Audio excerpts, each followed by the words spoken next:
এই যে আমার দুটো স্ট্রবেরি পেকেছে, এর আগেও দুটো হয়েছিল, যে দুটো পেকে গেছে।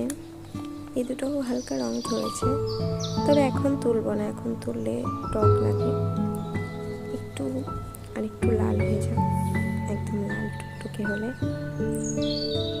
স্ট্রবেরিটা টেস্টি লাগে, একটু মিষ্টি লাগে। এদিকে অনেকগুলো ফুল এসেছে, এই এত শীত পড়েছে না, সেই জন্য অনেকগুলোই মোটামুটি ফুল এসছে।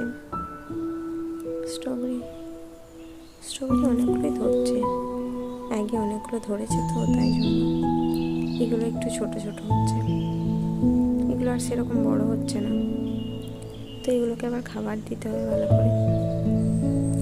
আর বাড়তি ফুলগুলো হয়তো কেটে দিতে হয়, জানি না আমি ঠিক। এই যে